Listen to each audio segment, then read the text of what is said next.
अक्सर हर कोई चाहता है कि जब भी वो आलू के पराठे बनाए तो 100% परफेक्ट बने। कभी ऐसा हो ही ना कि आपके आलू के पराठे फट जाएं या परफेक्ट ना बने।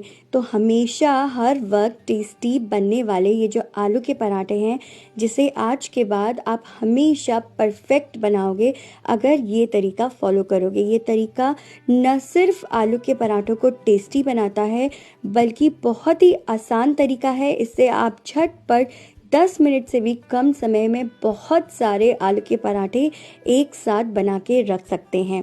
और ये आलू के पराठे आप फ्रिज में रख सकते हैं 2 दिन तक और एंजॉय कर सकते हैं। तो चलिए देखते हैं झटपट वाली रेसिपी। आलू के पराठे बनाने के लिए नमक डाल के हम आलूओं को उबालेंगे। उससे जो आलूओं का टेस्ट आता है वो बहुत ही अच्छा आता है। तो ये जो आलू हैं मैंने उबाल के रख लिए थे, थोड़ी देर फ्रिज में रखा है इनको। फ्रिज में रखने से जो आलू होते हैं उनका जो मॉइस्चर होता है वो ड्राई हो जाता है। उससे होता ये है कि जो पराठे हम बनाते हैं तो उसमें जो पानी का कंटेंट आलू का आता है वो नहीं आता, उससे पराठे फटते नहीं हैं और एकदम परफेक्ट पराठे बन के तैयार होते हैं। तो कोशिश करिए कि आलूओं को उबालने के बाद थोड़ी देर या रात भर के लिए फ्रिज में छोड़ दीजिए। उसके बाद एक बोल ले लीजिए, उस पर थोड़ा सा ऑयल लगा दीजिए। कोई भी सब्ज़ी अगर आप ग्रेट कर रहे हो, स्पेशली ऐसी कोई आलू जैसी सब्ज़ी जिसमें स्टिकीनेस होती है, तो बोल को ऑयल लगा के, ग्रेटर पे भी ऑयल लगा के आलूओं को ग्रेट करेंगे। आलू को मैंने ग्रेट किया है तब जब मैंने उनको फ्रिज में रखा थोड़ी देर। अगर आप डायरेक्ट बना रहे हो, कुकर में से उबाल के आलू बाहर निकाल रहे हो, तो ग्रेट करने की गलती ना करें। ग्रेटर से अगर आपने फ्रेश आलू, उबला हुआ गरम आलू ग्रेट करा तो वो पापड़ वाली आलू की कंसिस्टेंसी में आ जाएगा, एकदम स्टिकी स्टिकी सा। अब 1.5 कप गेहूं का आटा लेंगे, कोई सा भी जिससे आप घर में रोटियां बनाते हैं। उस आटे में मैंने बारीक कटा हुआ धनिया डाल दिया। आपके पास अगर पालक या मेथी है तो आप थोड़ा सा पालक या मेथी भी बारीक कटा हुआ डाल सकते हैं। 1/4 कप डालेंगे इसमें थोड़ा सा बेसन और थोड़ा सा 1/4 कप मैदा। अगर आप मैदा नहीं खाते तो आप अवॉइड कर सकते हो, मैदा से सिर्फ थोड़ी सी सॉफ्टनेस बढ़ जाती है। अब इसमें हमने डाला थोड़ा सा हरी मिर्च को बारीक काट के। आप चाहें तो ये हरी मिर्च की जगह काली मिर्च भी डाल सकते हैं। और थोड़ा सा मैंने मीठा सोडा डाला 1/4 टीस्पून, इसकी जगह बेकिंग पाउडर भी डाल सकते हैं। अजवाइन मैंने डाली आधा चम्मच, इससे ज़्यादा अगर आपने अजवाइन डाली तो थोड़ा कड़वापन आ सकता है, इसलिए सिर्फ आधा चम्मच अजवाइन ही इसमें डालेंगे। साथ में नमक जो मैंने डाला करीब 1 चम्मच 1/4 टीस्पून के आसपास नमक डाला है। आप अपने स्वाद के अकॉर्डिंग नमक एडजस्ट कर लीजिए। अब ये जो आलू हैं मैंने ग्रेट करे थे वो डाल दिए। प्लीज़ ध्यान दीजिए, आलू सिर्फ फ्रिज से निकाल के ही ग्रेट किए जा सकते हैं। अदरवाइज़ आप आलू अगर बॉईल करते हो, जो आलू आप तुरंत बॉईल करते हो, पानी में से निकालते हो, तो हाथों से मैश करके ही आटे में मिलाइए, नहीं तो आपको आगे चल के बहुत दिक्कत आएगी। ये जो आटा लग के इतना सॉफ्ट तैयार होगा कि पराठे नहीं बेल पाएंगे। साथ में गरम गरम तेल डालेंगे 2 चम्मच और ये बंधा हुआ दही 2 चम्मच, जिसका खट्टा पानी निकला हुआ होता है। अगर ये नहीं है तो इसकी जगह 2 बड़े चम्मच दूध की मलाई ले लीजिए या फ्रेश अमूल क्रीम ले लीजिए। और अगर वो भी नहीं है तो 2 से 3 चम्मच गरम दूध के ले लीजिए। और अगर दूध के अलावा आप चाहें तो इसमें मिल्क पाउडर 2 चम्मच डाल सकते हैं, अगर आपके पास घर में है तो। यह है अनुकृति मैजिक मसाला 2 बड़े चम्मच, जिसकी रेसिपी मैंने चार्ट रेसिपीज़ में शेयर करी है, लिंक मैं डिस्क्रिप्शन बॉक्स में दे दूँगी। इससे पराठा बनके बिल्कुल बाजार जैसा तैयार होता है। और ये कुटी हुई मिर्च है आधा चम्मच, जो मैंने इसमें डाल के सारे मसालों को, आटे को, आलूओं को अच्छे से मिक्स कर लेंगे। अच्छे से मिक्स करके हम लगाएंगे कड़क आटा, करीब 1/4 कप एकदम तेज़ गर्म पानी से इस आटे को हम गूँथेंगे। आटे को बिल्कुल भी नरम नहीं गूँथना है। ध्यान दीजिए कि आटे को अगर आपने नरम गूँथा तो जो आलू हैं वो आगे चल के धीरे धीरे आटे को और नरम बना देते हैं। तो आटे को आपको सख्त गूँथना है, क्योंकि जब आप सख्त गूँथोगे तब जाके नॉर्मल रोटी वाला आटा लग के वो तैयार होता है। और ये जो आटा है जितना सख्त आप गूँथोगे उतने ही बढ़िया पराठे आपके बनेंगे। तो देखिए आटा जो है गूँथ के तैयार हो गया है।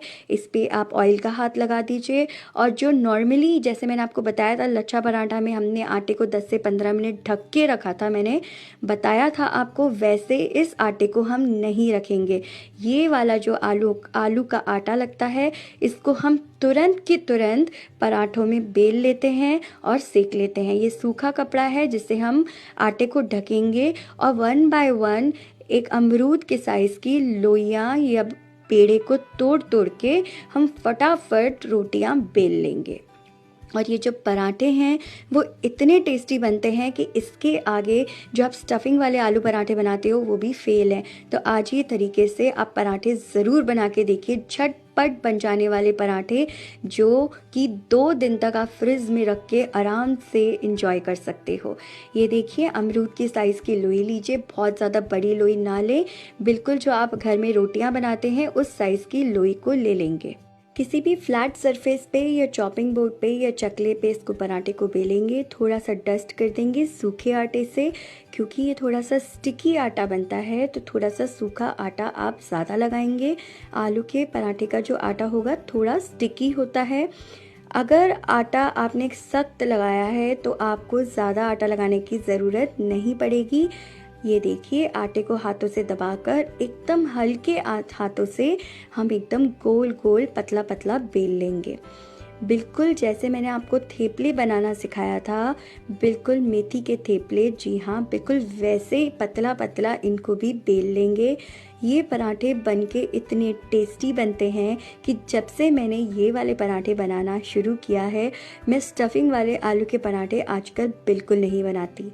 ये देखिए ये पराठे फटाफट बन जाते हैं और आप इन्हें बना के एक साथ फ्रिज में रख सकते हो। नाश्ते में जब मन किया बाहर निकाल के आप इन्हें खा सकते हो माइक्रोवेव करके। अब इसी तरीके से सारे के सारे एक एक करके हम पेड़ा लेंगे और पराठों को रोल कर लेंगे, और जितना आप पतला बेल के बनाएंगे उतने ही पराठे ज़्यादा टेस्टी बनेंगे, क्योंकि हम स्टफिंग नहीं कर रहे। जब हम पतले पराठे बेलेंगे तो पराठे बहुत टेस्टी लगेंगे। तो ये देख लीजिए, मैं फिर से आपको एक बार रोल करके दिखा रही हूँ आपको किस तरीके से इसको रोल करना है। ये थोड़ा सा स्लाइटली स्टिकी होता है, बहुत थोड़ा सा, लेकिन सूखा आटा लगा के आप प्रैक्टिस के साथ इसे आसानी से बेल पाएंगे। और एक बार आप ये बना लेंगे तो हमेशा घर में आप यही वाले आलू के पराठे बनाएंगे गारंटेड, क्योंकि ये बहुत टाइम सेविंग होते हैं, झटपट आसानी से बन जाते हैं। तवे को एकदम तेज़ गरम करके पराठे को सेकेंगे। मैंने क्या किया, जितना भी आटा था उसके सारी रोटियां बेल के पहले रख ली एक कपड़े पे, और उसके बाद तवे को तेज़ गरम करके मैं फटाफट इन्हें सेके जा रही हूँ। इससे बहुत टाइम बचता है। जब आप एक एक करके बेलते हैं और सेकते हैं तो टाइम ज़्यादा कंज्यूम होता है, लेकिन जब आप एक साथ अगर रोटी बना के रख लेंगे और फिर उसको गर्मा गर्म तवे पे सेकते जाएंगे तो बहुत टाइम भी बचता है, गैस का ईंधन की भी बचत होती है। तो ये देख लीजिए तवा तेज गरम है, सारे के सारे पराठे मैंने बेल कर रख लिया। अब आपको करना क्या है, पराठे बेल के थोड़ा बीच में चाहे तो बटर पेपर लगा के या खुला खुला उनको आप रख दीजिए किसी टॉवल पे या किसी चादर पे, कॉटन की कोई भी कपड़े पे, और फिर इकट्ठा ऊपर से ढक दीजिए दूसरे किसी टॉवल से और इकट्ठा पराठों को सेक लीजिए। ये पराठे आप सेक के रख लीजिए, फ्रिज में रख सकते हैं, गर्मा गर्म खा सकते हैं। फ्रिज में रखते हैं तो बाहर निकाल के तवे पे दोबारा गर्म करके खा सकते हैं, बहुत टाइम सेविंग है। और अगर आप इन पे ऑयल ना लगाएं तो इनको थोड़ा आधा अधूरा सेक कर आप फ्रिज में रख लीजिए। जब खाने हो तो आप पराठों को बाहर निकालिए और गर्मा गर्म तवे पर ऑयल लगा के या बटर लगा के या घी लगा के सेक के सर्व कर लीजिए। मैं कई बार पराठों को बिल्कुल आधा अधूरा सेक कर रख लेती हूँ इकट्ठा करके, तो जब ज़रूरत होती है 2, 3, 4 दिन भी पराठे ख़राब नहीं होते। आपको जब ज़रूरत है पराठों को बाहर निकालिए फ्रिज से और तवे पे तेल, घी या बटर लगा के तुरंत सेक कर सर्व कर लीजिए। तो बहुत ही अच्छा तरीका है रोटी पराठे टाइम सेविंग तरीका है। आप उन्हें आधा अधूरा दोनों तरफ से सेक कर रख सकते हैं किसी एयर टाइट डब्बे के अंदर, स्टील के डब्बे में, और फ्रिज में रख दीजिए। और इस तरीके से आप घर में टाइम को भी बचा सकते हैं अपने, और इकट्ठा जब खाना आप सब बैठ के खा भी सकते हैं। तो ये तरीका जो है पराठों को सेकने का बहुत ही अच्छा है। और ये वाले जो आलू के पराठे हैं आप प्लीज़ बनाकर देखिए, तभी आपको समझ में आएगा फ़र्क कि जो स्टफिंग वाले आलू के पराठे और ये वाले आलू के पराठे टेस्ट में बिल्कुल सेम टू सेम लगते हैं। जो इसे खाएगा वो ये पता लगा ही नहीं सकता कि आपने आलूओं को भरा नहीं है बल्कि आटे में उसन के बनाया है। ये देखिए अंदर से बिल्कुल परफेक्ट पराठे बनते हैं। देखिए मैं गरम गरम है थोड़ा सा, तो मैं आपको दिखाने की कोशिश कर रही हूँ। ये अंदर से बहुत ही अच्छे परफेक्ट बिल्कुल आलू के पराठे जैसे ही दिखते हैं। ये देखिए इस तरह से पराठे बहुत ही बढ़िया बनते हैं। तो आप पराठों को या तो तुरंत सेक के रख लीजिए, या फिर आप आधा अधूरा सेक के फ्रिज में रख लीजिए, या फिर गरम गरम सेक के खा लीजिए। जैसे मर्ज़ी आप पराठे एंजॉय कर सकते हैं। और ये पराठे आप घर में ज़रूर बनाइए बिल्कुल मेरे वाले तरीके से। और अगर आपको मेरी रेसिपीज़ अच्छी लगती हैं तो प्लीज़ एक छोटा सा कमेंट करके एक रिवॉर्ड के रूप में मुझे बताइए ज़रूर। उससे मेरी सारी मेहनत वसूल हो जाती है और मुझे बहुत मोटिवेशन मिलता है आने वाली रेसिपीज़ को आप लोगों के लिए क्रिएट करने के लिए। और अगर आपको रेसिपीज़ अच्छी लगती हैं तो लाइक करके आप मुझे मोटिवेट कर सकते हैं, और अगर नहीं अच्छी लगती हैं तो डिसलाइक भी कर सकते हैं। और अगर आपने चैनल को सब्सक्राइब करा हुआ है तो नोटिफिकेशन ऑन कर दीजिए, जिससे कि जब मैं रेसिपीज़ अपलोड करती हूँ तो आपको पता चलती रहे। मेरे दूसरे चैनल पे भी बहुत सारी रेसिपीज़ मैं अपलोड करती रहती हूँ, तो आप मेरा दूसरा चैनल अनुकृति कुकिंग रेसिपीज़ हिंदी भी आप देख सकते हैं। उस पे भी मैंने बहुत सारी डिफरेंट रेसिपीज़ अपलोड करी हुई हैं। और ये वाले चैनल को भी आप इसका भी नोटिफिकेशन ऑन कर दीजिए।